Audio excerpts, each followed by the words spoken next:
professores presentes aqui também na sala.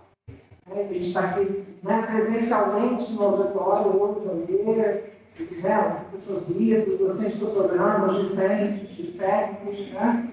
E isso é um momento bastante importante para a gente, tá? Então, sejam muito bem-vindos a esse espaço, né, ao programa, ao universitário, né? Tentaremos acolher vocês com todo o carinho que conseguimos, né, nesses momentos, tá? Bom, nós estamos aguardando, porque vai ser... Estou conversando. Oi. Estamos testando, na realidade. Não está funcionando? Vocês não estão ouvindo aí? Só está funcionando do lado esquerdo. O Thiago é o nosso diretor, mas ele não sabe resolver isso não, gente. Hoje vai ter que ser dessa forma, tá? Depois, num outro momento, pode ser que a gente consiga resolver esse problema. Não foi possível.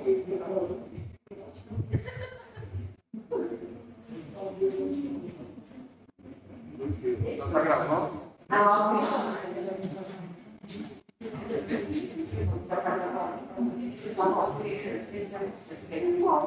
Então, a Janê, né? Eu sou Maria Cristina, brasileira, sou coordenadora do programa, estou coordenadora do programa, sou docente do programa, né? E a professora Janê Carla Baião está como vice-coordenadora do programa, tá? Então, nós queríamos, enquanto a gente começa a gravação, apresentar os docentes, muitos de vocês não conhecem eles pessoalmente ainda, né? Então, a gente vai convidar os docentes do programa virem para frente para fazerem uma breve apresentação, né, para vocês. Muitos serão professores de vocês das disciplinas, né? Quem é da turma 2021 viu a gente só, né, uma parte de nós só na TV, né? Mas agora, pessoalmente aqui, temos Beatriz, Arcuri, então, Mônica Lins, Maria Fernandes, Patrícia Brown, Maria Beatriz Porto Maia, Cristina Arcuri, Cláudia aqui, que é diretora, mas acho que ela saiu. Tá? Então, a gente vai, nesse primeiro momento, pedir que vocês se apresentem, né? Vamos. Merece uma foto, hein? Cadê a foto do PPGB? Mascarados ou sem máscara? E só mulheres, os homens faltaram. Isso. Nós estaremos. E fica escondida.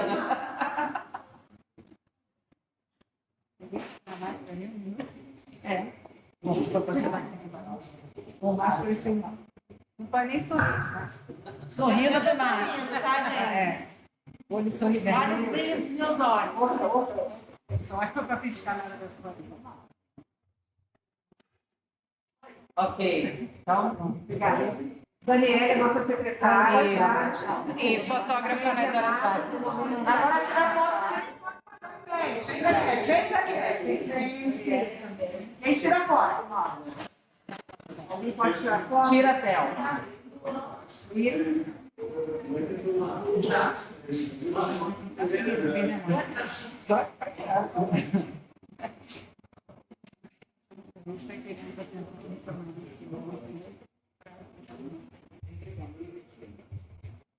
Depois a gente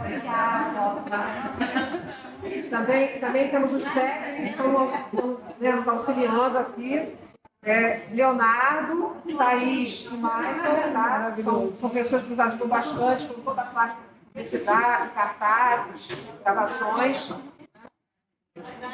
vai, Juliana, começa aí se apresentando. Tá ligado? Bom, gente, boa tarde. Eu sou a professora Maria Beatriz, professora da linha 2, ensino fundamental 2 e ensino médio. É um prazer estar aqui com vocês. Eu atuo na área de ciência, um pouquinho na área de matemática. Alguns de vocês já foram meus alunos, né, de forma remota. Então, é uma alegria estar com vocês presencialmente hoje e poder abraçar vocês todos, tá bom? Sejam muito bem-vindos. Olá, eu sou Cláudia Barreiros, sou professora do programa desde o início. Atuo na linha de pesquisa fundamental 1 e o meu tema é educação e diferença. E aí, nesse leque, só para falar dos orientandos ativos hoje, nós temos orientandos trabalhando com educação matemática, temos orientandos trabalhando com autismo, temos orientandos trabalhando com relações étnico-raciais, temos orientandos trabalhando com bullying. Então, o espectro da diferença nos permite essa abertura toda. Bom? Muito feliz de estar aqui nesse momento com vocês, nesse retorno à vida olho no olho, né? Sem passar pela tela. Sejam bem-vindos e parabéns a todos, e todas e todos. Boa tarde. Então, a minha área de pesquisa é educação de jovens e adultos. Atualmente estou trabalhando com recortes de juventudes e memórias de escola. Tenho um grupo de orientantes bastante grande, atualmente são 6, trabalhando com as questões da EJA em suas das juventudes também, em suas diferentes em seus diferentes percursos e itinerários. Eu, assim como a professora Cláudia e a Juliana, a Priscila e a Mônica, estamos desde a criação do programa, acho que desde a criação do programa, então assim, é muito gratificante, gratificante ver o programa crescendo, se ampliando. E mais do que nunca, acho que um legado que fica da pandemia é o quanto a gente conseguiu ultrapassar fronteiras, o quanto este e outros programas de pós-graduação, o quanto a gente pôde voar as interfaces com outros programas e recebendo, e vocês também fazendo disciplinas nesse formato online em diferentes outras instituições. É claro que a gente uma alegria muito grande a gente poder estar aqui de novo presencialmente e estar aqui neste espaço, que era um espaço desejado, um espaço maior, um espaço que pudesse acolher o PGEB de uma forma mais bacana, e acho que isso a gente está dando conta aqui na mudança para cá. Enquanto os espaços do PGEB se configuraram de uma forma, vamos dizer assim, qualitativamente melhor. Agora, sem sombra de dúvida, acho que a gente não pode perder o que fica como legal. Eu acho que muito legal essa como a gente não passou fronteiras. Uma questão para a gente pensar. E eu já estou particularmente animadíssima para as minhas 2 mestrandas que vão defender em breve. E eu acho que nós vamos fazer defesa nesse espaço, Dizem aí que é auditório, mas eu acho que tem cara de teatro, não vai chamar de teatro, mais chique. Então, pensando assim, a gente poder fazer as defesas de uma outra forma, um lugar mais composto, isso mesmo, A gente tem que estar nos espaços mais bacanas cada vez mais. Então, um prazer imenso conhecer vocês.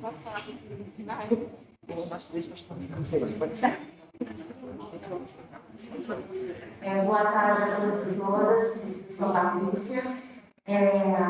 Eu, junto com a professora Mara, a gente discute as pesquisas ligadas sobre necessidades de formação especial, socialização e aprendizagem.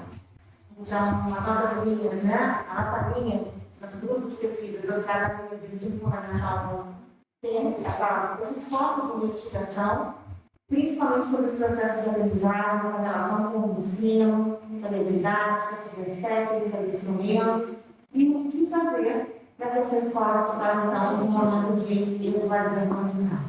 Então, a gente agradece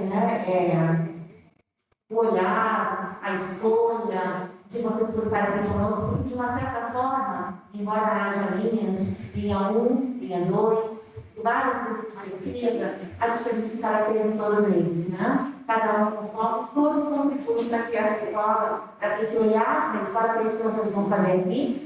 Acho que a grande maioria que também já está em escola, já esteve em escola, por uma função ou por outra, como professor, a gente tem essa variedade, de olhares sobre a escola. venha contribuir para que a gente constitua ela cada vez melhor. Isso nós vamos ir com vocês, a gente espera colaborar e a gente agradece a credibilidade em nós para que essa condição aconteça. Muito bem-vindas, muito bem-vindos, né? E vamos à frente pesquisa. Sucesso a todos e todas. Agora eu vou falar uma coisa para vocês. Nós começamos juntas, nós somos companheiras de trabalho aqui, né? Nos anos iniciais, porque a gente trabalha nos anos iniciais, eu trabalho nos anos iniciais. Meu nome é Mônica Mendes. A minha linha 1, o grupo de pesquisa que eu sou vice-coordenadora é o GPF, que estuda práticas educativas das juventudes e das infâncias. E especialmente o que eu tenho pesquisado, os meus estudantes, meus orientantes têm pesquisado, são as temáticas no campo das relações étnico-raciais. E também nos interessa muito o campo das políticas públicas e das desigualdades sociais, que são temáticas que a gente vem trabalhando, vários temas que são atravessados por essas temáticas. Alguns aqui a gente já conhece, como nossos estudantes na obrigatória, e outros conheceremos hoje, na disciplina que daremos daqui a pouco, logo após esse nosso encontro. E é um prazer que a gente deseja uma boa caminhada para quem está começando agora e uma excelente continuidade de caminhada para os nossos queridos que estão seguindo. É um grande prazer. Boa tarde, eu sou Cristiane Arcuri, de Artes, e estudo artes, currículo, estou no grupo de pesquisa da professora Maria Cristina, que também estuda articulações comuns.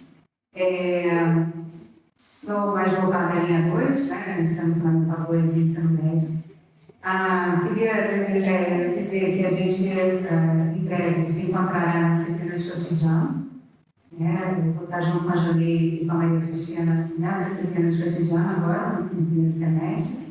E, mais uma vez, queria reforçar que estaremos juntos, bem-vindos. Boa trajetória para vocês. Muitas vezes vai parecer difícil, mas é difícil para todo mundo, mas é muito compensador, né? Vai recompensar muito. Então, a gente não faz 2 mestrados na vida, né? É muito difícil. Então, aproveitem o único, né? Vida longa. Obrigada. Eu sou a Joania, eu sou vice-coordenadora, estou vice-coordenadora, sou professora do grupo de pesquisa do GP Informática, o ensino, formação de professores, alfabetização, com as questões étnico-raciais, as interseccionalidades, né? Trabalho com a docência, como a gente diz.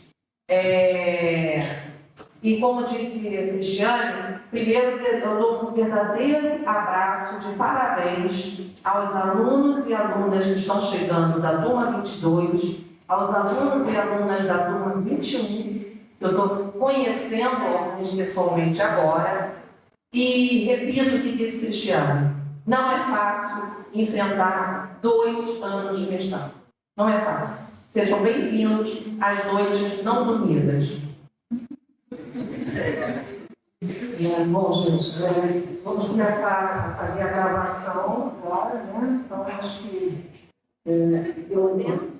podemos, né? Tá? Obrigada às professoras, né, que se apresentaram no programa. Muito obrigada pela apresentação. Então, nós vamos começar a nossa aula inaugural, né, da turma 2022-2. Eu preciso começar dizendo que eu, como representante do programa, né, venho aqui expressar a enorme gratidão que o programa tem, né, temos agora conosco o professor Vitor Giraldo, companheiro de muitas e muitas, né. Então, muito obrigada, professor, né, pela sua presença, pelo seu assessoramento conosco, tá? E eu vou começar, então, pedindo que a direção, né, a professora Cláudia Barreiros, o professor Tiago, venham aqui falar um pouquinho, né, da unidade, né, e também do programa, do papel do programa da unidade, tá? Passa a palavra agora. Bem, gostaria de saudar todos, né? Como já foi dito aqui, depois de todo esse tempo remoto, né, uma grande alegria estar tendo essa aula inaugural, grande alegria estar tendo essa aula inaugural, né? E a gente pensou esse espaço, né, aqui em comparação com como era na antiga sede, né? O PPGB mudou da água para o vinho, né? Então a gente pensou justamente esse espaço, o PPGB nesse espaço, onde futuramente, quando tudo estiver normatizado, né, nós teremos 2 salas de aula do PPGB lá nos fundos. Temos ali a secretaria, o gabinete da coordenação e o que a gente espera também é que a gente tenha uma nova biblioteca aqui no CAP, que é a biblioteca do ensino superior, né, que seria CAPC, que seria aqui ao lado onde hoje está uma turma de ensino médio. E o auditório, né? Então, o PPGB nesse espaço privilegiado com o auditório, a gente espera futuramente, quer dizer, né, isso aí não espera obra nenhuma, né? O auditório já está funcionando e hoje a gente tem esse evento aqui do PPGB, a gente espera futuramente estar tendo diversas defesas aqui, né? Então, a gente pensou esse espaço todo carinho e aqui em cima os grupos de pesquisa, que na sua maioria também tem participação de professores ligados ao PPGB, então espaço para os alunos que estão, né, dentro de algum grupo fazendo estudo, fazendo sua pesquisa.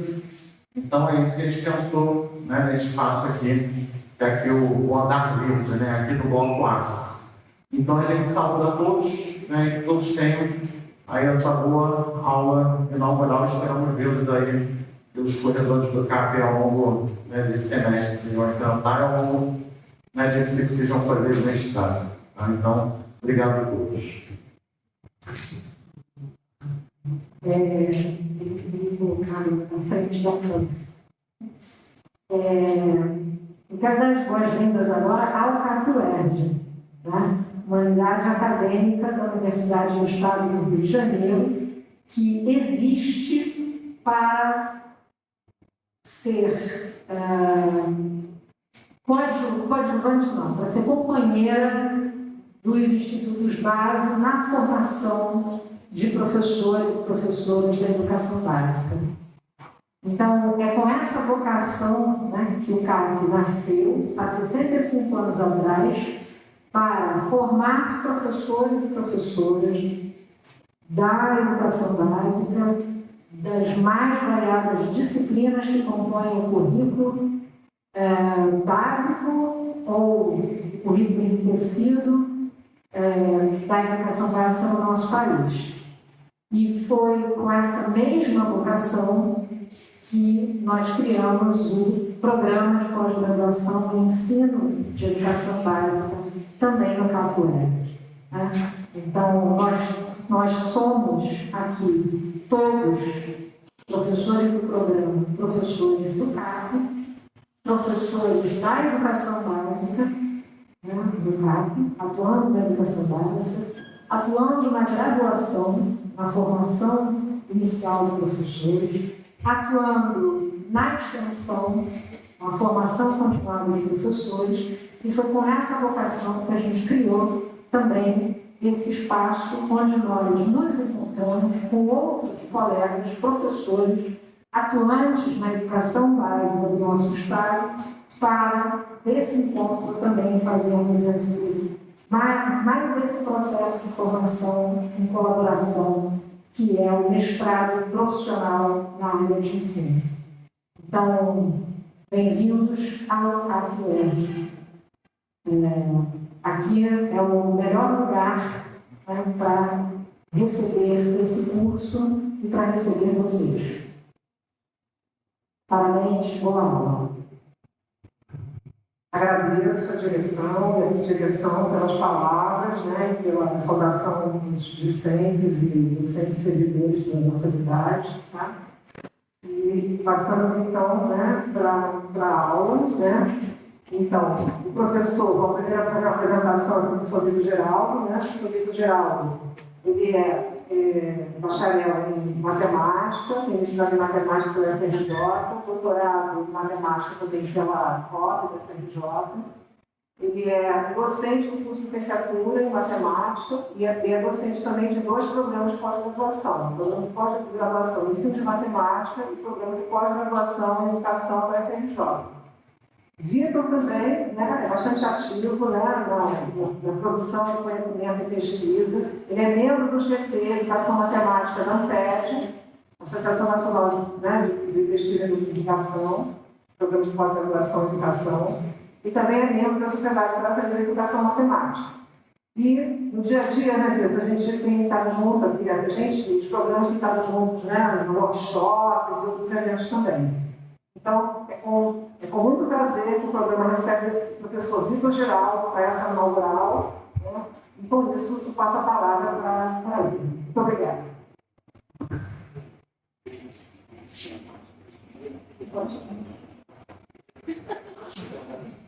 Boa tarde, tal. Então, boa tarde a todos, todas e todos.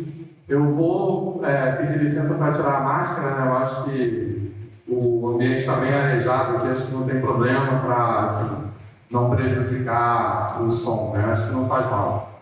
Bom, então, em primeiro lugar, eu quero agradecer muito o convite, dizer que é um grande prazer e uma honra estar participando desse momento, que é um momento muito especial, né? Sempre dar uma aula inaugural num programa de pós-graduação é uma responsabilidade, uma honra muito grande, e nesse momento mais ainda, né? Que é um momento, como as colegas que me precederam comentaram, é um momento de retorno presencial, né? É um momento de retorno dos encontros físicos e pessoais. Então, é muito bom estar participando junto com vocês desse momento, né? E também do Colégio de Aplicação da UERJ chegando nessa sede nova, né? Assim, está inaugurando esses novos espaços.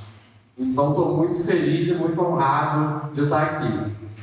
Quero também dar os parabéns às colegas e aos colegas, desejar boas-vindas, né, para o pessoal que está ingressando agora no turma de mestrado em 2022. Como as colegas falaram, um tempo da vida que é um tempo de noites um pouco menos dormidas, mas por isso mesmo, nesse momento, é importante estar junto, né? Também precisa ser um momento de encontro, de coletividade e de abraço, né? E também um momento muito recompensador da gente estar trabalhando e se aprofundando no debate educacional. Então, muito obrigado mais uma vez e boas-vindas.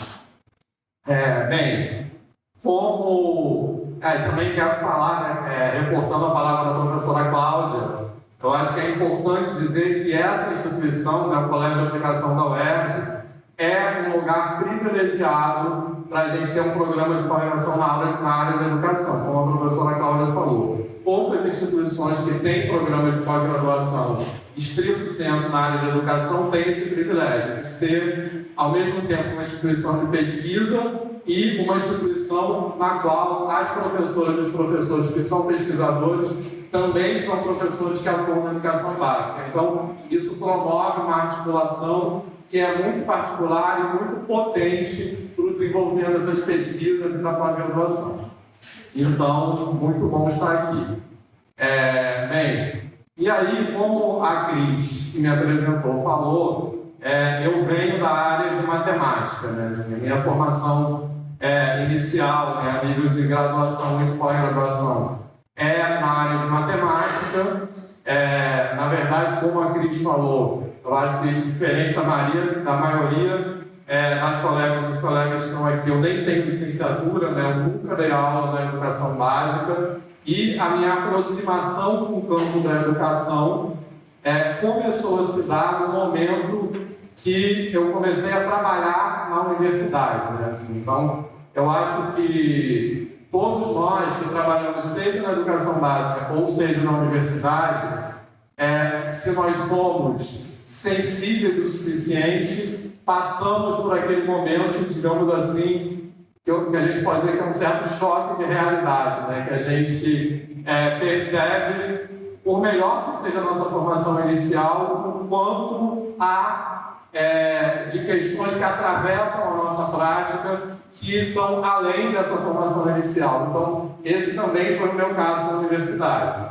E desde então, né, comecei a lecionar na UFRJ em 1992, fazendo 30 anos desse ano de UFRJ, e foi o mesmo ano onde começou o curso de licenciatura noturna lá. Na verdade foi em 93, logo que eu tinha acabado de entrar. E como professor recém-ingresso na instituição, eu comecei vindo de uma formação de matemática pura, totalmente, sem nunca ter feito nenhuma reflexão assim, institucionalizada no campo da educação, e muito jovem também, me ver num lugar de estar formando futuros professores e professoras de matemática, né?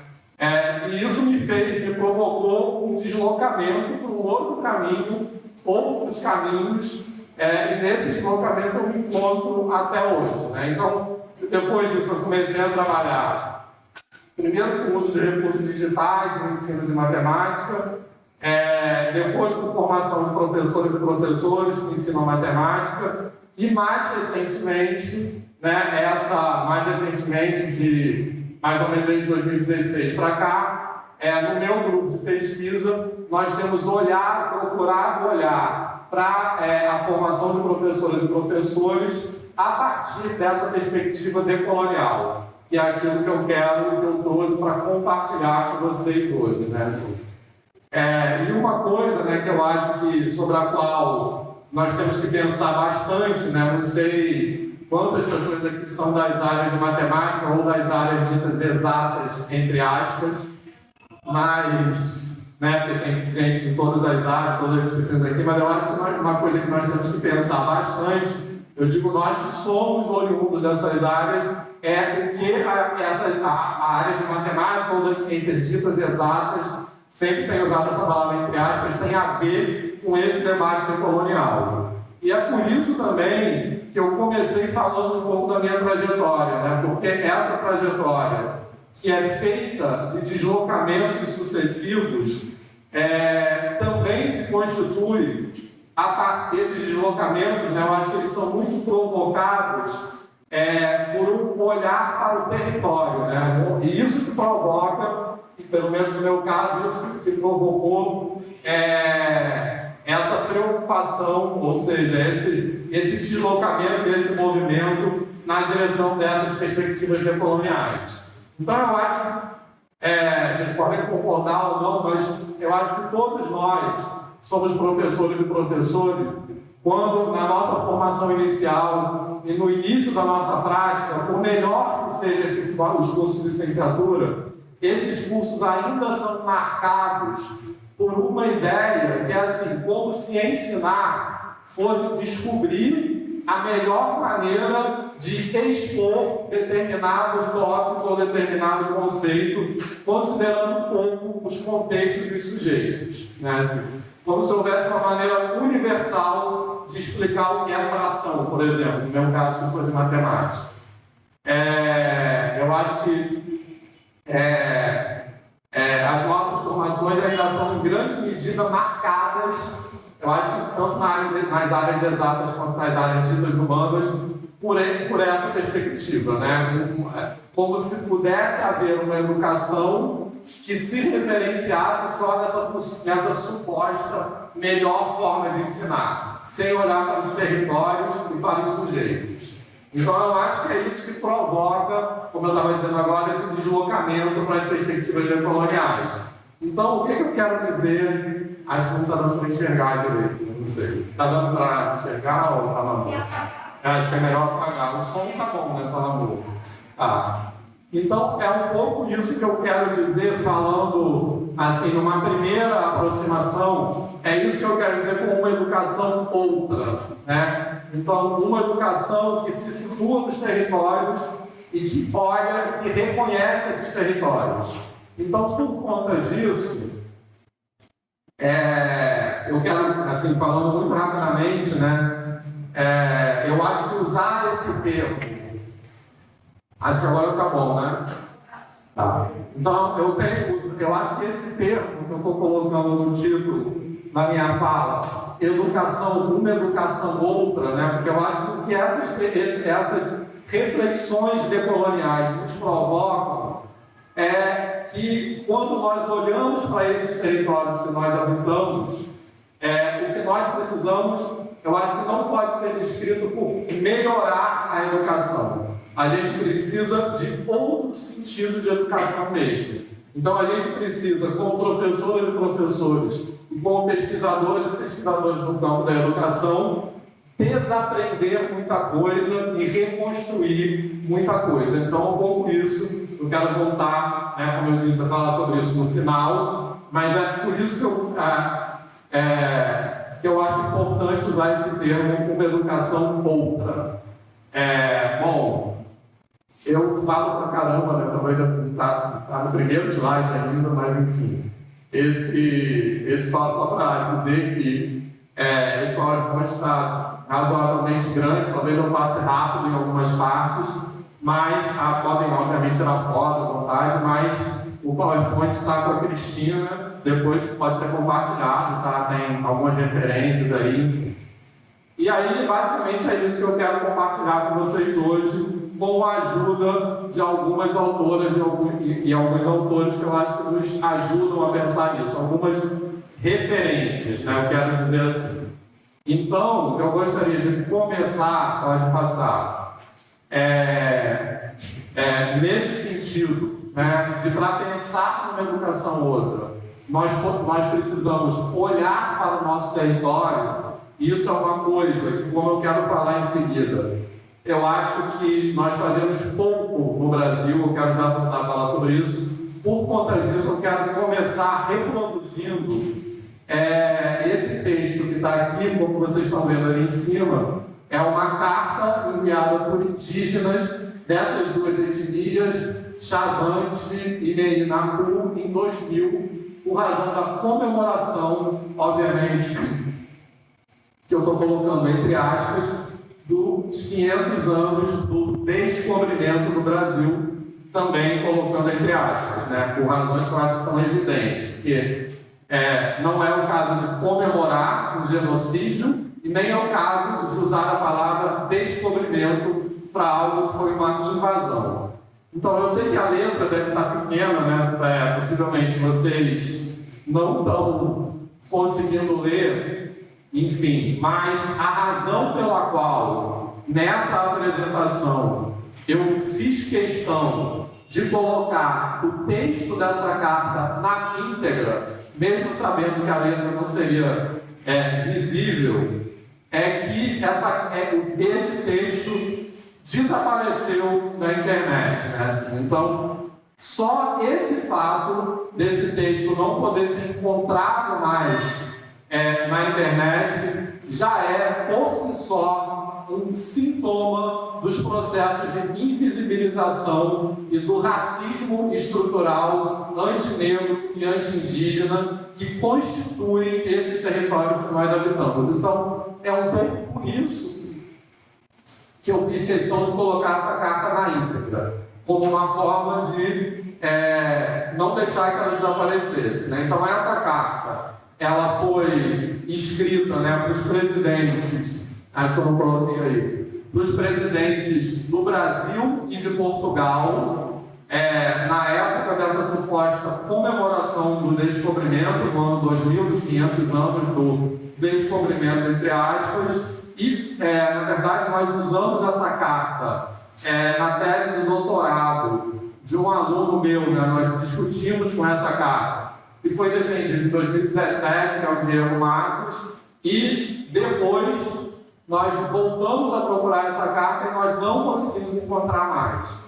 Porém, nós conseguimos encontrar facilmente o texto dos discursos do presidente do Brasil, que era o Fernando Henrique Cardoso, e de Portugal, que eu não lembro quem era, na internet, né? Então, nós conseguimos encontrar a carta dos brancos e dos colonizadores, mas nós não, o texto, mas nós não conseguimos encontrar essa carta dos indígenas, né? Ela desapareceu. Então, esse é um pouco o motivo. Eu acho que é importante passar essa fala adiante. E nessa carta, eu queria destacar alguns trechos, pode passar. Oi? Pode passar. Eu queria. Não, volta. Anterior. Isso. Então, eu queria destacar alguns trechos, né, que eu estou marcando aí em vermelho. Então, estamos aqui com toda a verdade da nossa tradição, sem rancor, sem raiva, mas também não estamos comemorando nada. Essa é a nossa comemoração. Apesar de toda a distância e dificuldade, temos que falar com vocês. Estamos aqui para fazer um novo contato. E, mais adiante, vivemos nesse lugar há muito tempo, muito antes dele se chamar Brasil. Nossos ancestrais andavam aqui em liberdade. Hoje vivemos cercados em pequenos pedaços de terra. Para todo lado que andamos, existem sinais daquilo que vocês chamam progresso. E mais adiante, estamos aqui com nossa verdade, e isso nos dói. Traz dúvidas e dor, porque não sabemos se vocês são capazes de enxergar o que estamos trazendo. Então, isso aconteceu. Essa carta foi escrita há 22 anos atrás, e, tragicamente, nesse período até hoje, essa situação não melhorou, muito pelo contrário, né? Principalmente a partir do poder genocida que se instalou no executivo brasileiro, essa situação tem se tornado mais trágica ainda. Pode ir. Então, destacando aquele lugar, isso aí que eu acho, como eu falei no começo, eu acho que nós precisamos pensar ao falar de decolonialidade e educação. Precisamos olhar para o nosso território.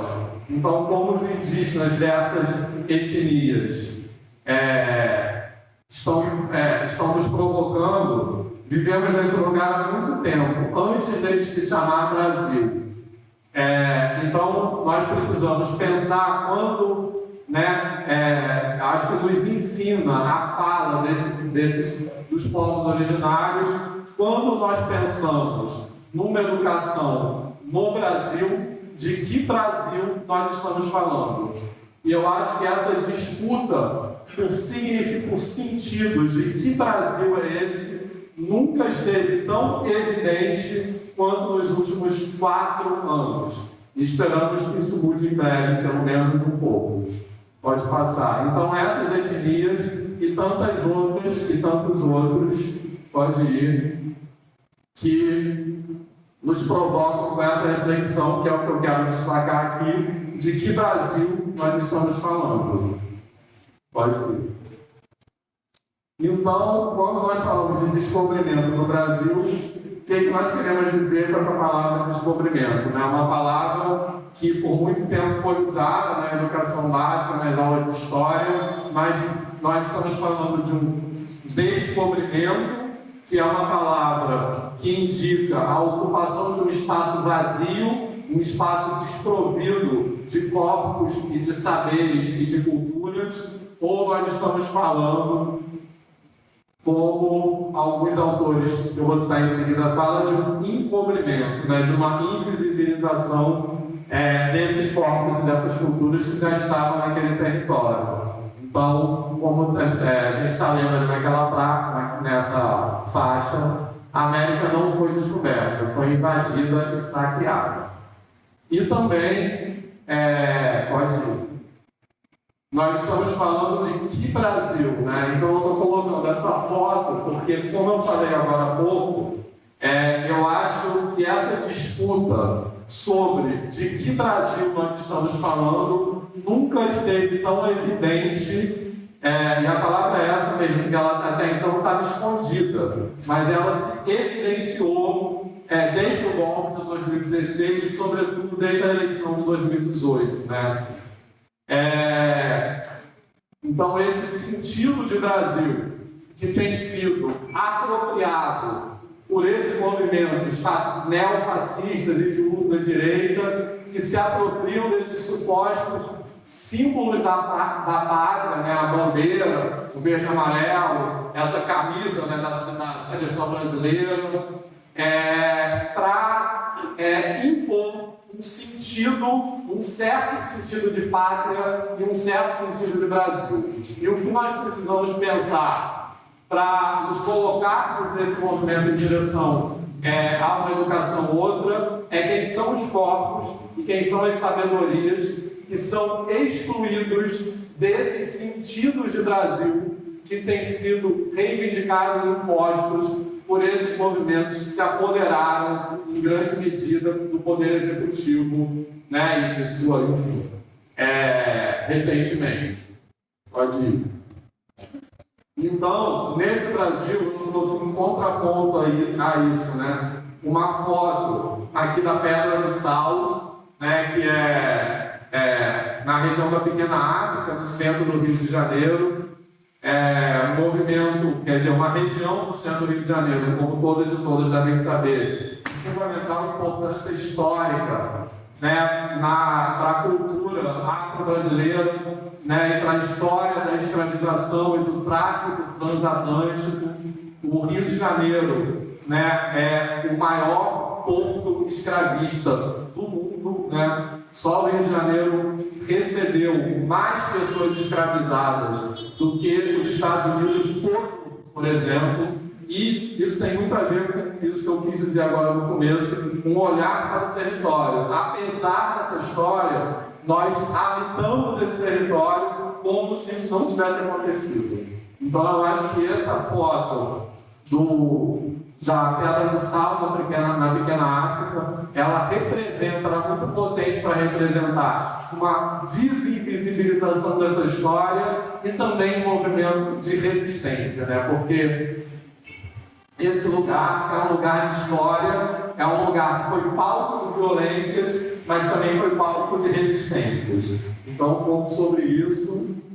E também, nesse sentido, que outras histórias contamos nesse Brasil, quer dizer, uma história contada a partir da perspectiva dos invasores ou a partir da perspectiva dos colonizados e oprimidos.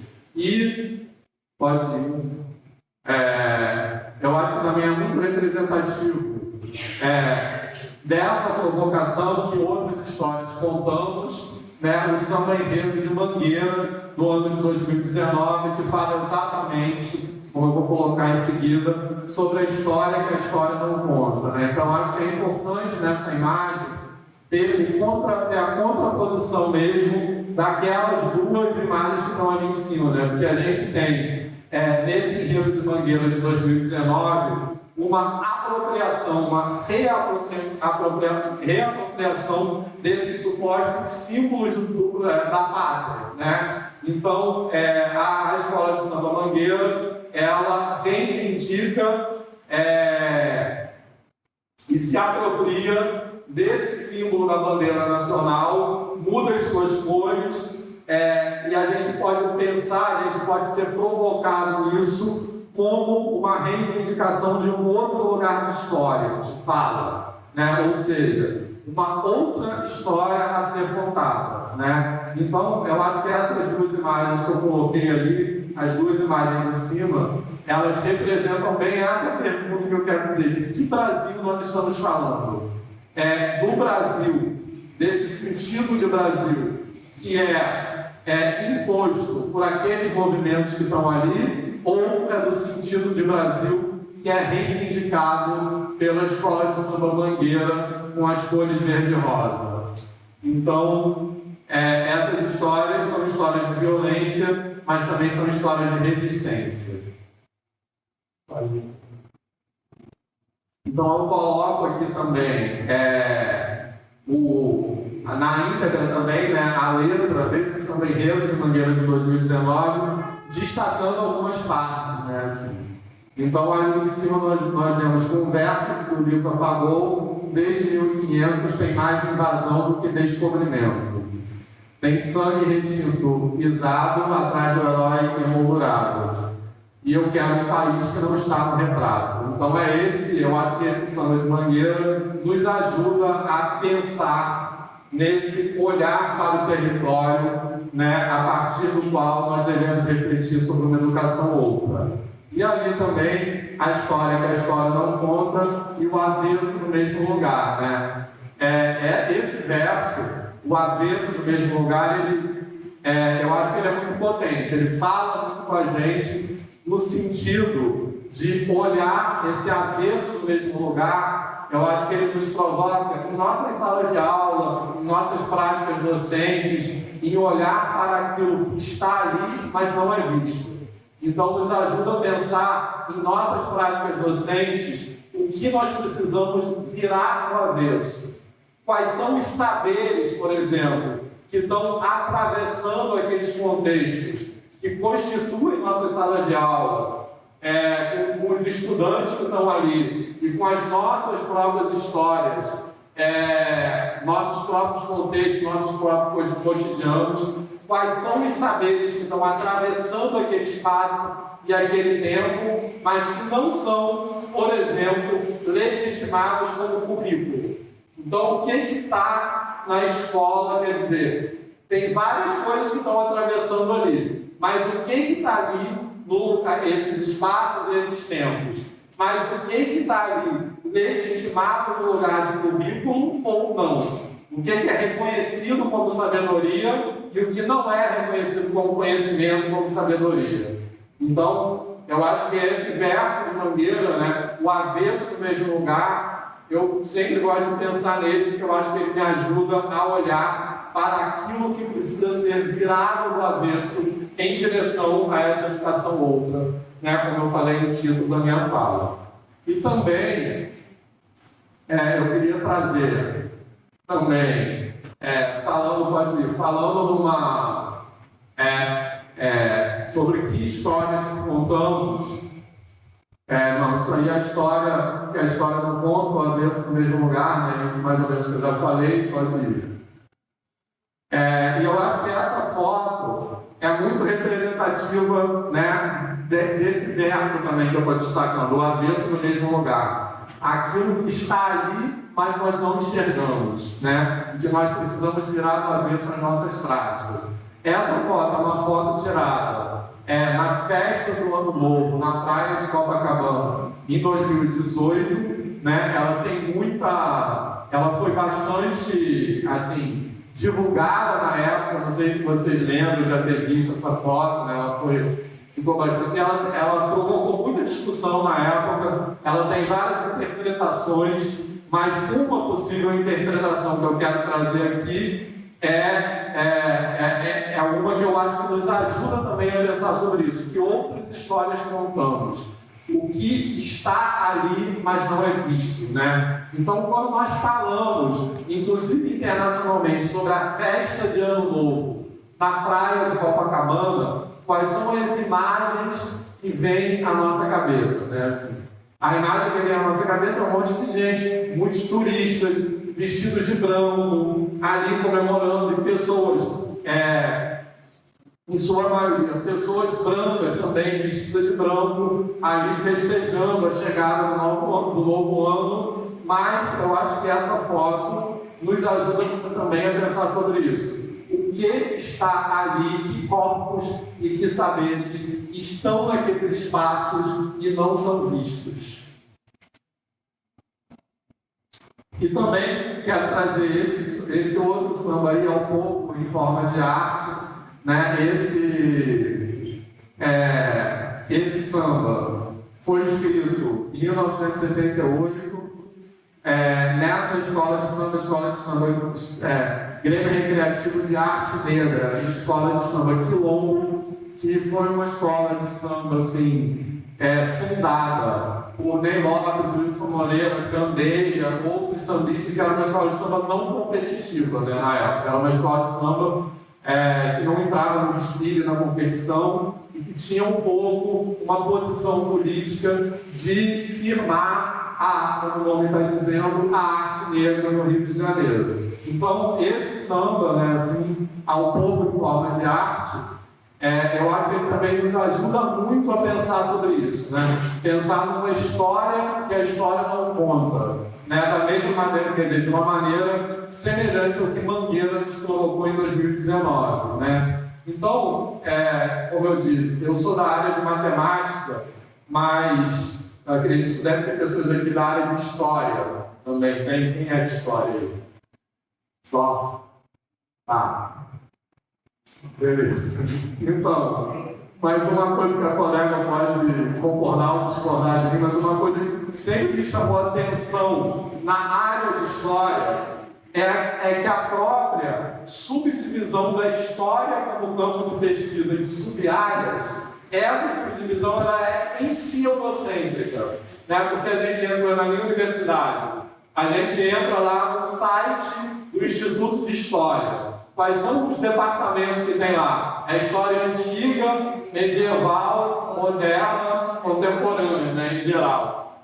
Essa própria subdivisão dos períodos históricos, ela se constitui a partir de uma referência eurocêntrica, né? Então isso tem muito a ver com aquilo que alguns autores que falam, autores e autoras, que falam desse debate colonial que eu vou citar daqui a pouco. Eles vão dizer que um apagamento, né, nesse processo da colonização do continente, que hoje se chama América, se deu um apagamento das diversas histórias que coexistiam até então, né? Então, provavelmente, que da invenção dessa ideia de uma suposta história universal. Mas essa suposta história universal, ela é referenciada aonde? Ela é referenciada na Europa, pelo menos até 2 séculos atrás, né? E nesse processo de invenção dessa história universal, todas as outras histórias, todas as outras sabedorias, todas as outras civilizações foram invisibilizadas e relegadas ao lugar de povos bárbaros, né? Então esse não é o samba enredo, esse samba da história do samba quilombo, eu acho também que ele nos ajuda a pensar sobre isso. Pensar sobre aquelas histórias da humanidade que não são contadas, né? Um pouco dialogando com Mangueira, como eu disse, a história que a história não conta. Bom, então agora eu quero trazer alguns autores e autores, aí eu estou colocando ali na referência o Henrique do Céu, que é um autor importante que vai discutir no campo acadêmico essa ideia de modernidade e decolonialidade. Pode botar, por favor. Pode botar mais um. Bom, e esses autores, né, nas ciências humanas e sociais, esse debate decolonial, ele está bastante em evidência, sobretudo desde o final dos anos 80, e chegou um pouco depois disso, dentro do campo da educação e mais recentemente ainda no Brasil, né? Então, esse debate sobre perspectivas pós-coloniais ou descoloniais ou decoloniais ou contra-coloniais, né?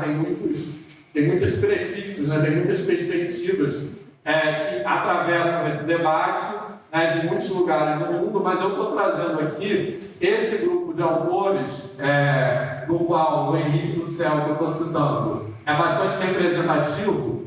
Esse é um grupo de autores que se autodenomina Rede Modernidade / Decolonialidade, né, como eu estou dizendo ali em cima. Que é um grupo de autores latino-americanos, né, de vários países da América Latina, que vão contribuir bastante com esse debate decolonial. Então, esse nome modernidade e decolonialidade, ele se refere ao fato de que, para esses autores, digamos assim, a colonização ou a colonialidade e aquilo que se chama hoje de modernidade são, digamos assim, 2 faces da mesma moeda, né? São, na verdade, a mesma coisa. Então, nesse debate, pode passar mais. Isso. Eu acho que essa imagem também é bem representativa disso. Então, esses autores, nesse debate, eles vão propor 2 sentidos de modernidade. Então, do que se entende por modernidade, e que nós operamos com esses sentidos hoje. Então, um deles, que é o primeiro que está em cima, que é uma ideia de modernidade eurocêntrica, é a ideia de modernidade como um caminho inexorável, linear e universal em direção a um suposto progresso, né? Então, é um sentido de modernidade segundo o qual o mundo universalmente precisa caminhar em direção a esse suposto progresso que, como eu disse, é universal e linear. Então a pergunta é: onde se referencia esse progresso, né? E esses autores vão dizer, durante o processo de colonização, esse sentido universal de progresso se referencia nas racionalidades das epistemologias europeias na época.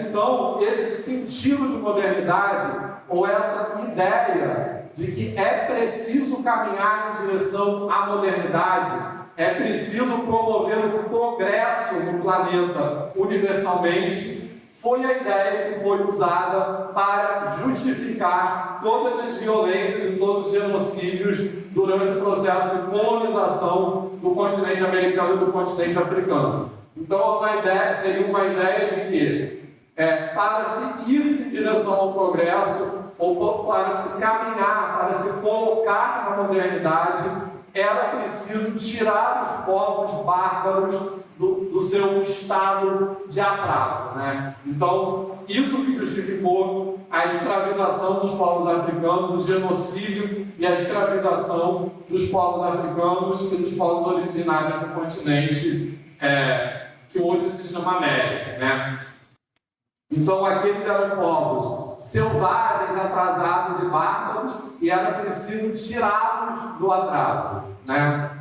Esses autores vão falar, em oposição a esse sentido de modernidade, um outro sentido que é o que está ali embaixo, que eles chamam de modernidade mundial, que inverte essa lógica. Então, o que eles vão dizer é que, por esse motivo mesmo, essa suposta modernidade é uma invenção da colonialidade, né? E são duas lógicas opostas de pensar. A primeira delas, como se o processo de colonização, de genocídio, de epistemicídio, de múltiplas violências, fosse um processo inevitável para se tirar o rumo da barbárie, para se atingir a modernidade. E o outro é que a modernidade, ao contrário, é uma invenção para justificar exatamente esses processos. Então, nessa discussão, esses autores vão trabalhar com o tensionamento entre esses dois sentidos. Bom, e eu acho que essa discussão tem muito a ver com aquilo que eu falei anteriormente, a partir daqueles dois sambas, né? E eu acho que é importante dizer que eu quis começar por aqueles dois sambas antes de trazer para a discussão essas autoras e esses autores, porque isso faz parte desse debate decolonial. Como aquilo que eu falei agora há pouco, o que é que nós colocamos, o que é legitimado no lugar de conhecimento ou no lugar de referência. Então, eu quis começar a minha fala por aqueles dois sambas para assinalar o fato de que eu não estou trazendo aqueles dois sambas como uma espécie de epígrafe na minha fala, como uma espécie de alegoria ou de metáfora. Aqueles dois sambas estão aqui no mesmo lugar epistemológico que esses autores estão. Então, eu estou trazendo aqueles sambas como conhecimento, né? Como saber, como referência, e não simplesmente como uma metáfora ou uma alegoria. Então, eu acho que quando nós pensamos sobre esse debate decolonial, aquilo que aqueles sambas nos ensinam produz sentidos para esse debate, assim como esses autores nos ajudam a produzir sentido, né? Então, eu acho que isso é muito importante nesse pensamento, como eu falei já várias vezes. O que é legitimado dentro da escola ou dentro da academia como referência, né? Como conhecimento, como currículo, né? Então, eu acho que essa reflexão é importante para vocês que estão começando o curso de mestrado, porque eu acho que dentro desse movimento decolonial uma parte importante desse movimento é decolonizar as próprias metodologias, né? E as próprias epistemologias, ou seja, decolonizar o nosso próprio processo de pesquisa, né? Nós podemos falar bastante sobre isso. Então, essa ideia de decolonialidade, ela não pode ser pensada apenas como referencial teórico, né? Não é uma coisa sobre a qual nós falamos, não é objeto de pesquisa. É um lugar político e epistêmico e ontológico também, a partir do qual nós falamos. Então, isso também tem a ver com o que eu estou dando o nome na minha fala, uma educação outra, e a gente pode falar também uma pesquisa outra, ou uma academia outra, né? Então, esse debate decolonial não é para ser colocado no lugar de objeto, é para ser colocado no lugar de enunciação de sentidos, né? Então, por isso que eu quis começar com aquele samba e trazer esses autores para o diálogo junto com as letras do samba. Pode passar. Então, pode adiantar. Tá, então, isso aí é bem importante, né? Porque a colônia, o que esses autores vão falar o que eles querem dizer com o termo colonialidade, né? Assim. Então, o que eles vão dizer é que o colonialismo formal, né? Ou seja, a dominação geográfica e administrativa de uma nação sobre outra, acabou com a suposta independência, né? Que nós estamos comemorando agora 200 anos. Porém, os padrões de poder que foram inventados, que constituíram esse processo de colonização sobrevivem a ele, né? E perduram até hoje e se capilarizam, né? Por exemplo, nas relações de trabalho, nos modelos educacionais, nas relações subjetivas e interpessoais, né? Então, eu estou colocando aquela imagem, que é uma imagem não é vestibular que chama aqui da UERJ, como é que é o nome? O exame de ingresso, é muito bom. Oi? Vestibular. Ah, tá. Vestibular. Enfim. Que é uma questão do exame de admissão aqui da UERJ, se não me engano, no último ano, né? Assim. Então, eu acho que essa foto é bem representativa disso que eu quero dizer, os empreendedores, né? Assim. Então, na imagem ali a gente está vendo um cara puxando uma liteira, mas com esse rótulo atual que é o empreendedor, a pessoa que está supostamente conduzindo o seu próprio negócio. O cara está de Uber ali.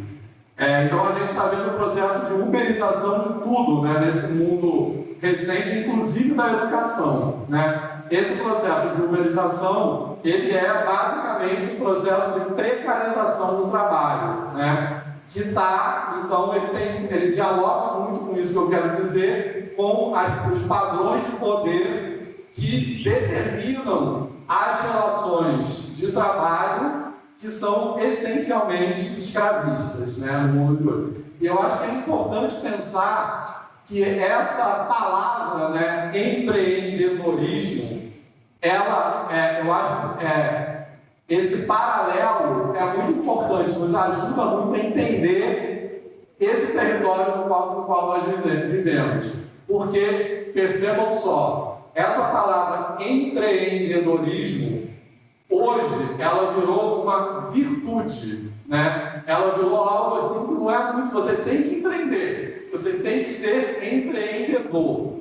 O que quer dizer, quer dizer essa mensagem? É dizer que não tem política pública de trabalho, não tem política pública de distribuição de renda, desse seu jeito. É isso que essa mensagem quer dizer. Porém, isso vira uma virtude, né? Então, repara que essa lógica de transformar a opressão em virtude é a mesma lógica que permeava, por exemplo, as justificativas pelo genocídio e a escravização de povos originários e povos afro-diaspóricos, né? Eu me lembro, né, de ouvir falar na escola, né? Quando eu estava lá no Fundamental, claro, tem muito tempo, na década de 80, mas eu me lembro de ouvir falar, né, na escola, né, ou seja, uma fala institucionalizada curricularmente, de que os índios não queriam trabalhar porque eles eram vagabundos. Né? Desculpa a palavra, mas a palavra era essa mesmo. Né? Então, não queriam trabalhar significa que eles não queriam, eles se recusavam a servir ao poder invasor constituído. Né? Porém, eles recebiam esse rótulo de preguiçoso, de vagabundo, etc. Então, nesse sentido, a palavra trabalhador, ela quer dizer, né, alguém que é explorado pelo poder constituído, porém ela vira uma virtude. Né? Você tem que se esforçar, mas você está trabalhando para quem? Né? Então, eu acho que essa palavra empreendedorismo, ela é uma repaginação disso. Né? Porque esses processos, de vez em quando, eles têm que ser repaginados. Né? Porque os termos se desgastam, né? E aí o sistema inventa outros termos, né? Para substituir, para enganar, né? Para substituir aqueles. Então, acho que isso aí é bem representativo disso. E outra coisa que eu estou dizendo aí que também acho que é bem importante é que na colonialidade, e tem muito a ver com essa discussão sobre currículo que eu quero trazer aqui, na colonialidade, quer dizer, a colonialidade ela se caracteriza por naturalizar as suas próprias epistemologias como únicas. Né? Assim, então, no Brasil, né, no processo histórico no Brasil, isso é muito característico, né, porque até o começo do século XX era muito marcante, ainda hoje era muito evidente uma política de embranquecimento da sociedade brasileira. E esse processo de embranquecimento era um processo biológico, né, era um processo no meio da miscigenação, se defendia que o Brasil precisava se tornar um país mais branco, no sentido biológico, fenotípico mesmo, e também no sentido epistêmico. Né? Então, todas as referências culturais associadas aos povos originários e aos povos afrodiaspóricos eram colocadas nesse lugar de primitivismo. Então, naturalizava aquelas próprias epistemologias que é associado como algo culto, são as referências culturais brancocêntricas e eurocêntricas. E o que é mais perverso ainda nesse processo é que a colonialidade, além de fazer isso, ela culpabiliza aquelas próprias pessoas pelo seu suposto lugar de primitivismo. Né? Então, de novo, naquele exemplo que eu falei agora, né, quando a gente coloca determinados adjetivos no lugar de virtude, então é aquele que não quer empreender porque é vagabundo. Né? Então, a culpa, a gente ouve muito isso hoje, que a pessoa é pobre por culpa dela. Né? A pessoa, eu tenho ouvido muito isso no ambiente onde eu moro, que a pessoa está morando na rua porque ela não quer trabalhar. Então, é uma sofisticação da perversidade, de culpabilizar os próprios sujeitos pelo seu próprio processo, seu próprio suposto estado de atraso. Né? E aí eu quero trazer um pouco, que eu já estou falando para caramba, trazer um pouco na direção da educação. Eu acho que isso a gente precisa pensar muito como professor em nossas práticas docentes. Em que momento nós culpabilizamos o próprio aluno por exemplo, eu acho que na minha área de matemática isso é muito evidente, né? Assim, o lugar do erro, né, que tem na sala de aula, eu acho que em todas as disciplinas, mas muito em matemática. Então, muita gente olha para esse erro como um sinal de atraso, um sinal de primitivismo, e entende e culpabiliza aquele aluno. Ele está errando porque ele quer estudar, porque ele é burro, etc. Né? Então, por isso que é importante pensar que essas relações de colonialidade atravessam todos os setores da sociedade, né, contemporânea, e nós precisamos pensar muito como isso acontece dentro das nossas salas de aula. Então, o que nós precisamos virar do avesso nessa sala de aula, né? E muitas vezes, o aluno e a aluna que são rotulados por estar errando alguma coisa, muitas vezes eles estão produzindo mais sentido do que aquele que fala tudo certo, né? E a gente desconsidera. Eu digo a gente, não é a gente pessoalmente que está aqui, mas existe uma cultura profissional docente que é muito marcada por essa perspectiva. Não no sentido das pessoas, né, assim, mas da cultura na qual nós somos formados como professoras e professores. Então, pode ir. E aí, também nesse sentido, né, de olhar para essas relações de poder colonial que não acabam com o fim do colonialismo, eu quero trazer também essa fala do Ailton Krenak, né, intelectual indígena. Essa é uma citação: você está rindo de quê? Nós estamos em guerra. Né? Essa fala também é bastante simbólica, né, para nos ajudar a desconstruir essa ideia de que a colonização acabou, né, de que o genocídio e o epistemicídio acabaram. Então, isso aí, essa fala, é nesse documentário Guerras do Brasil, né, que está disponível, acho que no Netflix, é fácil de achar, né, acho que é no Netflix. E eu recomendo muito, né, esse documentário, tem 5 episódios, se não me engano, que também nos ajuda a pensar nessa história que é invisibilizada. Então, tem um momento nesse documentário que o Ailton Krenak vira para o cara que está entrevistando ele, que possivelmente é uma pessoa branca, e vai falar assim: você está rindo de quê? Nós estamos em guerra. Então, o genocídio dos povos originários e o genocídio das pessoas negras não acabou. A gente está em guerra. Né? Então, eu acho que essa fala é muito representativa, muito simbólica disso, né? Que a colonização não acabou. E pegando também o Ailton Krenak, eu acho que pode ir.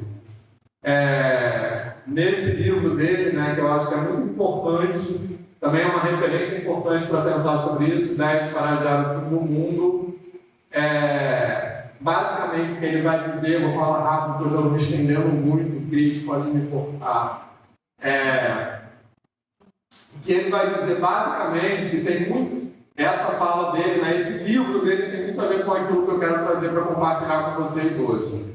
Ele vai dizer que para adiar o fim do mundo, nós precisamos contar outras histórias. E o que quer dizer contar outras histórias? É contar outras histórias a partir de outras referências. Né? Então, contar histórias que são referenciadas em formas de dar sentido ao mundo desses povos que foram massacrados e oprimidos pelo processo de colonização. Então, ele vai dizer: minha provocação sobre adiar o fim do mundo é exatamente sempre poder contar mais uma história.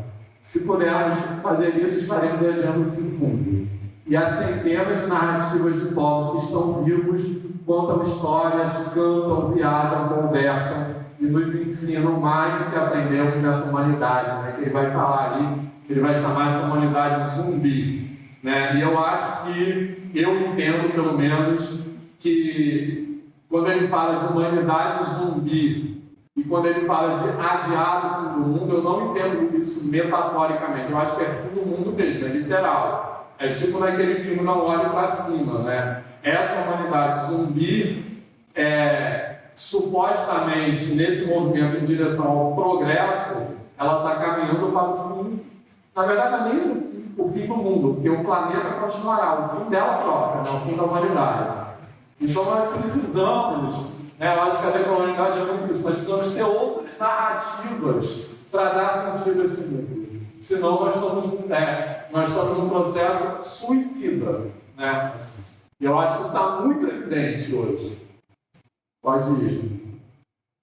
E também, para contar outras histórias, outra referência importante que eu quero trazer aqui, eu acho que também me ajuda muito a pensar nisso, esse é o Mateus Aleluia, que é um músico e pesquisador baiano, né, de Cachoeira, na Bahia. Ele é um músico e pesquisador das culturas afrodiaspóricas e ele vai falar ali de um outro sentido de ancestralidade, né? Então, eu acho que isso que ele fala é importante para nós pensarmos, porque, como eu falei no começo, muitas vezes nós não olhamos para o nosso território. Eu acho que o nosso sentido eurocêntrico de tempo, né? Nossa relação com o tempo é uma relação que nos desconecta da nossa história, que nos desconecta do nosso passado. Então nós vivemos como se o nosso passado não tivesse existido, né?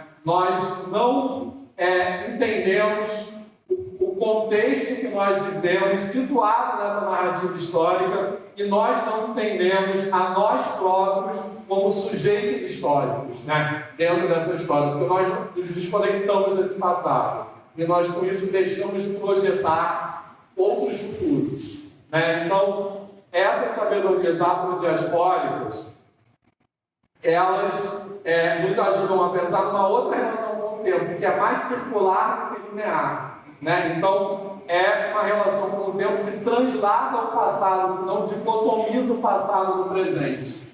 E nesse movimento de transladar o passado para o presente, ela produz um alargamento do presente, né? Então, acho que nós vivemos num tempo de estreitamento. Nós precisamos de um tempo de alargamento do presente, né? Então, acho que isso passa por outra relação com o próprio tempo e com a ancestralidade, como o Matheus Aleluia nos ensina. E aí, tá ótimo, chegando no mais perto do campo da educação, eu acho que essa relação com o tempo, como eu disse, ela nos desconecta do passado e muitas vezes nós pensamos na escravização, né, e no racismo como episódios pontuais da nossa história. Mas por que nós usamos o termo racismo estrutural? Porque o racismo, na sociedade brasileira, ele não é um aspecto da sociedade, ele é constituinte dessa sociedade. Então, por isso que eu acho que não existe, por exemplo, na nossa sociedade contemporânea, no Brasil e no mundo ocidental, não existe, por exemplo, capitalismo sustentável, porque o capitalismo depende da hierarquização social que é produzida pelo racismo, né? Então, nesse sentido que a gente usa o termo racismo estrutural, e aí o Ciclo Almeida, que eu estou trazendo aqui, é uma referência importante nessa discussão, né? Então, ele vai dizer, como eu estou dizendo ali, essas coisas não são episódios, né? O tráfico transatlântico, o genocídio dos povos originários, a escravização dos povos afrodiaspóricos, eles não são tópicos da nossa história, eles são constituintes dessa história. E nós precisamos olhar para essa história, mas não olhamos para a nossa história. E ele vai dizer, nesse sentido, como Paulo Freire também já nos disse, não existe neutralidade em educação. Né? Então, pensando desse ponto de vista, não existe neutralidade na educação, uma educação que não questionar o racismo vai reproduzir o racismo. Não existe meio termo, né? O racismo anti-negro e anti-indígena. Então nós precisamos pensar muito sobre isso, principalmente nós, como é o meu caso, que atuamos nas áreas ditas exatas, né? Porque há um pensamento de que matemática, física, química, biologia não tem nada a ver com isso, né? Então, é isso. Não existe neutralidade na educação. Eu trouxe também aquela imagem ali que eu acho que é bem importante pensar, né? Que a gente está num momento discutindo marco temporal, né? Demarcação de terra indígena, mas é tudo terra indígena, né? Os brancos que são imigrantes nessa terra, né? Pode ir, por favor. E também, junto à colonialidade, a gente tem a decolonialidade, né? Isso que eu quero no final da minha fala, como eu estou falando muito já, mas já vou acabar. Que esses autores vão falar da decolonialidade, né? Então, no caso, essa autora aí, a Catherine Walsh, ela usa essa grafia decolonialidade em lugar de descolonialidade para enfatizar, não é uma oposição, uma ênfase, né, nessa autora, para enfatizar o fato de que não é possível apagar o passado, que tem tudo a ver com o que eu estou falando. Então, não é possível passar do momento colonial para o momento decolonial livre dos seus traços e efeitos. Então, a decolonialidade, ela não pode ser entendida como um rótulo, como algo assim, eu caí em alguma coisa, isso aqui está decolonializado. Como a autora ela fala, a decolonialidade tem que ser entendida como uma verbalidade, né? Que ela quer dizer como uma ação permanente, né? Um movimento permanente. E eu sempre associo muito essa fala, que também tem a ver com a outra frase do Silvio Almeida, que eu coloquei no outro slide, né? Essa frase é bastante famosa da Angela Davis, todo mundo conhece. Enfim, filósofa e líder no movimento antirracista dos Estados Unidos, e ela vai falar que numa sociedade racista não basta não ser racista, é preciso ser antirracista, porque não é a mesma coisa. Nesse sentido de que não há uma posição de neutralidade na colonialidade. Então, eu vejo que às vezes há um movimento, né, que a gente tenta se declarar como não racista, negando a existência do racismo, ou negando, como fala assim, que é aquela fala, todas as vidas importam, né? Que às vezes tem, quando a pessoa tem, né, aquela luta, vidas negras importam, e tem gente que fala, todas as vidas importam, só que algumas vidas são mais ameaçadas do que outras vidas, né? Então, eu acho que por isso que é preciso ser antirracista, porque se a gente se declara apenas como não racista, a gente pode incorrer num processo de negação das assimetrias sociais que são, como eu disse, estruturantes na nossa sociedade, né? Então, eu acho que eu vejo um diálogo entre essa posição da Angela Davis e o uso dessa palavra decolonialidade como ênfase da impossibilidade de ter uma posição neutra. Bom, aí, eu trouxe chegando agora falar mais diretamente de educação. Esse é um texto meu, do Felipe Fernandes, colega da UFMG, que a gente usa essa metáfora de desmontar as caravelas, né? Esse texto foi escrito como um trabalho encomendado no GT de Educação Matemática da Amped em 2019. Então, que tinha um tema de decolonialidade. Então, a gente está usando esse termo de desmontar as caravelas. O nome desse artigo é Caravelas à Vista, né? Então, esse Caravelas à Vista, o que a gente quer dizer com isso num primeiro momento, uma mudança de perspectiva. Então, em vez de falar terra à vista, que é o ponto de vista do colonizador que está chegando para invadir, a gente fala caravelas à vista, que é olhar para o processo de colonização a partir do ponto de vista de quem está sendo colonizado. Mas não é apenas uma mudança de perspectiva, é uma subversão da narrativa histórica. Então, essa ideia, não é só contemplar as chegadas das caravelas, é o processo de tomar posse das caravelas, desmontar as caravelas e fazer outro uso das suas peças. Então, mais ou menos isso. As caravelas, obviamente, estão funcionando como uma metáfora para os instrumentos de colonização, as diferentes ferramentas de instrumentos de colonização. Então, é isso que eu quero dizer com uma educação outra, né? Então, nós precisamos tomar posse dessa escola, dessa educação, desmontar e construir outra coisa, né? Então, é desmontar a caravela, desmontar a escola e construir outra escola, né? Então, é isso que eu quero dizer com decolonizar currículos. Mas eu já vou chegar lá. Pode ir, por favor. Eu vou pular algumas partes só para... Tá. Isso, eu tinha botado ali antes. Não, só essa imagem aí que eu acho que é bem importante, né, assim, que tem a ver com essa coisa de invadir mesmo, né, assim, essa imagem foi dos movimentos indígenas em Brasília durante a discussão do marco temporal. Né? Então, essa era bem icônica desse indígena, né, subindo ali no macho, enfim, invadindo. Então, acho que é isso que eu quero dizer com desmontar as caravelas. Né? É invadir e reapropriar. E se reapropriar. Vai lá.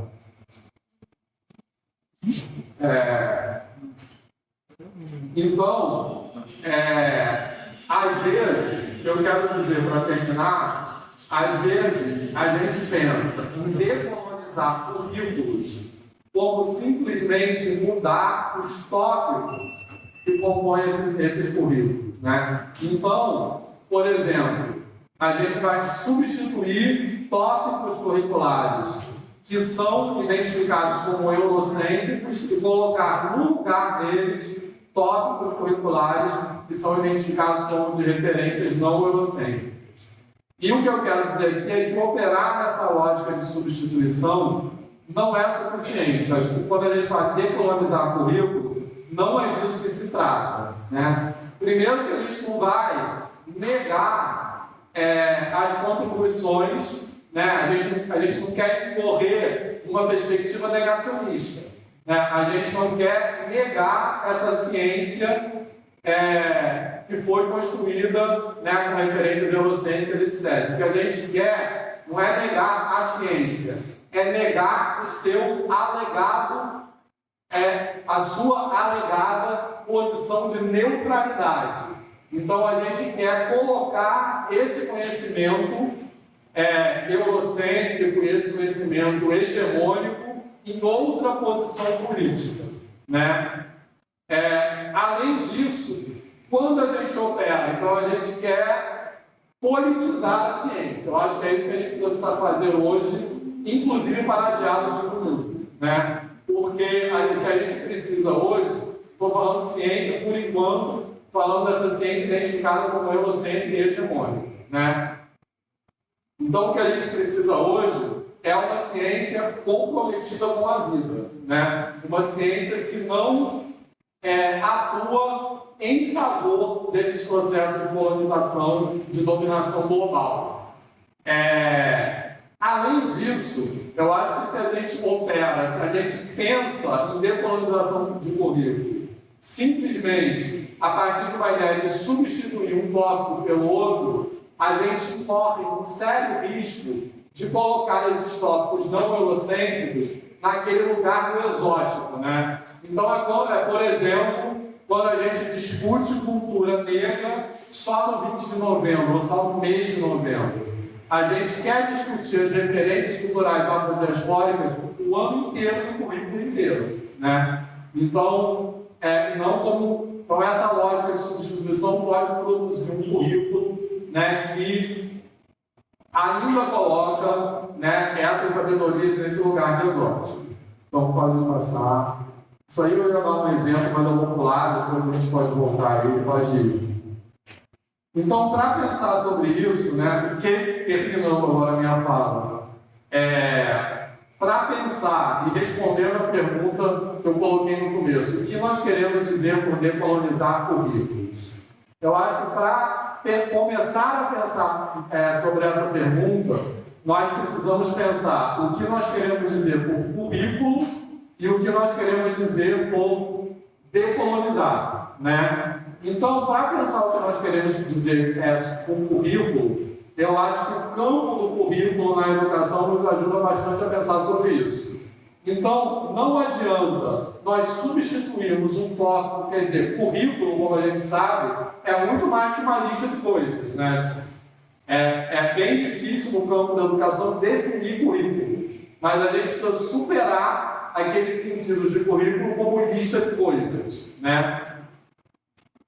Então, eu acho que uma pesquisadora que nos ajuda muito a pensar sobre isso é a professora Vilma Lino Gomes, da UFMG, que fala do movimento negro educador, uma pesquisadora bastante importante nessa área. Então, o que ela vai dizer aí é que decolonizar os currículos antes de mais nada, decolonizar o nosso olhar. Né? Então, não adianta substituir uma coisa pela outra se nós, educadoras e educadores, continuamos, como ela está dizendo ali, com uma postura arrogante, conservadora e que opera a partir daquela referência de uma sabedoria única. Então, o que nós precisamos é decolonizar os nossos olhares, né? Antes de mais nada. Pode ir. E precisamos também pensar, como eu já falei, não entender decolonialidade como um adjetivo, mas sim como verbo, né? O que eu quero dizer com isso? Se a gente entende decolonialidade como um adjetivo, a gente pode carimbar algo como colonial ou decolonial, né? Então, a gente pode incorrer no processo de dizer, esse currículo aqui está decolonializado porque eu uso um jogo africano. E só usar o jogo africano a gente não decolonizou nada, a gente, como o professor Aníbal nos diz, não decolonizamos nossos olhares, né? Então, a decolonização não é um carimbo que a gente coloca em alguma coisa ou numa grade curricular, mas é, como a Caterina está falando, uma verbalidade, ou seja, um movimento se colocar numa postura política permanente, né? E pode ir. Também, aqui eu estou trazendo o trabalho para terminar mesmo agora, da professora Elizabeth Macedo, aqui da UERJ, né, da Microped, que é uma referência muito importante no campo de currículo no Brasil, e que ela vai falar, né, ela vai, nesse texto dela, sair dessa dicotomia, sair desse entendimento de currículo como lista de conhecimento, como lista de tópicos, e dessas dicotomizações entre currículo prescrito e currículo praticado, mas pensar no currículo como não sendo constituído de quais são as escolhas que nós fazemos sobre que tópicos colocar ou não, mas um currículo como ela está dizendo aí, como espaço-tempo de fronteira cultural. Então, um currículo que se constitui na diferença, né? E aí o sentido de diferença não é algo que diverge da normalidade, né? O sentido de diferença é a diferença como lugar de enunciação, ou seja, a diferença é aquilo que desconstrói a própria ideia de normalidade, né? Então, eu acho que esse sentido de diferença, né, e pensar na escola como um lugar de encontro de diferenças, né, ou um lugar onde a diferença emerge, nos ajuda a pensar nessa decolonização como verbalidade, nesse movimento de olhar para os nossos territórios a partir da ancestralidade, nos entendermos como sujeitos históricos nesse território e nos colocarmos no movimento em direção a essa educação outra. Então é isso, eu vou parar por aqui. Muito obrigado, desculpe, falei demais.